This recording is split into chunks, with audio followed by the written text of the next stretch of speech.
This dude was actually trying to break out, man.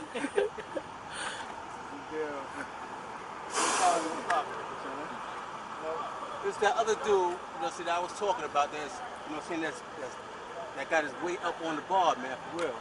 And a lot of people really don't know who he is, you know what I'm saying? So I said, I gotta take the time out and catch this dude. You see, I really had to catch him, man. That's bad, right? Hey, yo, you know what I'm saying? We'll get into it. Let everybody know, you know what I'm saying, where you started working out at, you know what I'm saying, and what brought you to the game.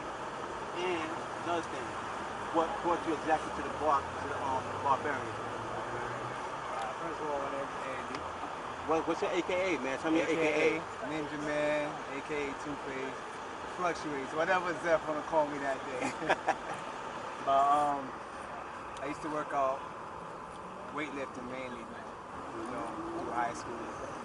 And since we all grew up together, me, Zeph, Jules, we always had like that internal competition.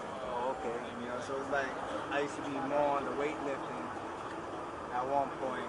So it's not until I seen a video of Zeph, because he kept pushing me to come. You know, let's hit the bar, You know, it's a different form of workout, a different feeling. I never wanted to stray away from the weights, because that's where we started.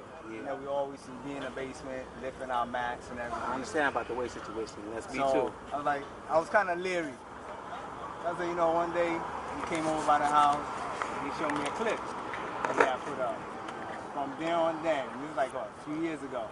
I said, you know what, I gotta start hitting the ball. So that's how I ended up bringing me to start hitting the ball, and that's how I gradually became a Bar-Barian. Their inspiration and stuff that I see that they was doing motivated me. Okay? I said, because you see a lot of guys in the gym, there's nothing, you lifting that weight on the bench. But a lot of these guys can't lift up their own body. That's exactly what it is. You know, you gotta get the control, discipline in doing this workout on the bar. Anybody can go and lift any type of weights. Yeah. It's not showing any type of control that much as if he was on the bar, controlling your whole body. It's a whole different thing. It's a whole different thing. Blew my mind away. I'm still a fan, because that's how I originated at.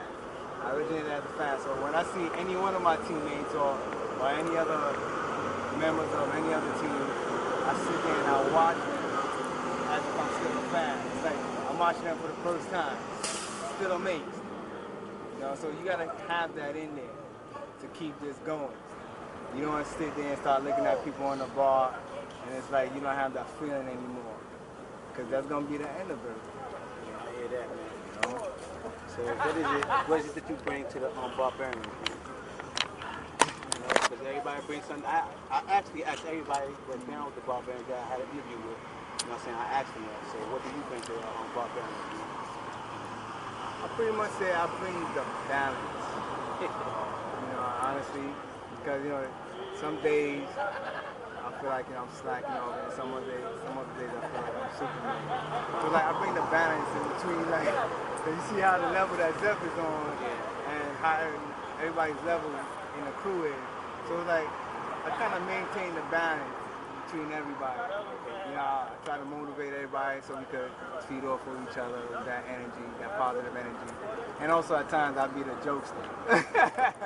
Or honestly, you know, sometimes you have those days when you just come in and you just start cracking jokes at the same time. Because at the end of the day, it's all about fun. You gotta have fun. You gotta enjoy what you're doing. You gotta enjoy it. But I try to bring as much as I could. When it's time to step up, you know, I sit there, I start focusing and I have to step up. Especially when these competitions are coming out and things like that, and people are seeing what we're doing. You know, I don't want to make it seem like there's a mockery of it. Because there's a lot of people out there that's making a mockery of it. There's a new art form, if you want to say. You know, a lot of people are just throwing paint on a canvas and calling that work. So would you say that's one of the biggest things that you just like about, you know what I'm saying, I just recently renamed it, you know what I'm saying, because there's a lot of discrepancy. So I recently renamed the movement, you know what I'm saying, not the movement, but everybody's doing as a collective whole, international Bar Nation, you know what I'm saying? So that's what you feel is the problem with the Bar Nation? Yeah. Honestly, it's like some people are in it you know, for money. Some people are in it because they think it's just a bag, make a mockery out of it.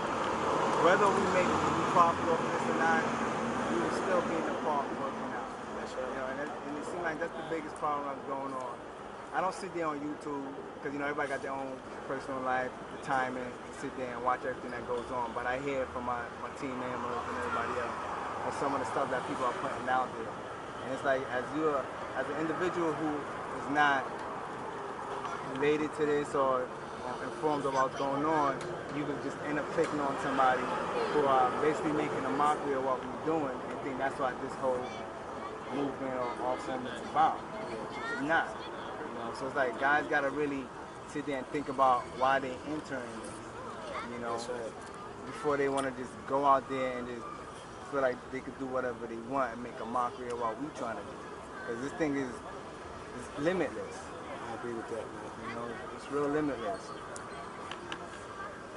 Yeah, so, you know what I'm saying? Like I said, man, a lot of people, they sleeping on you, man, about some of the things that you do. But I remember when I seen you, the first time I seen you was at the picnic, man. And I said, man, I never seen this before, man. Then the second time I seen you, man, you was in the park. And you was getting it in. I was like, oh, okay. Now I see, okay. That's why, that's who he is. Now I know why he's a Bar-Barian, you know what I'm saying? Yeah, honestly, I've been in the cut, mainly been my own fault.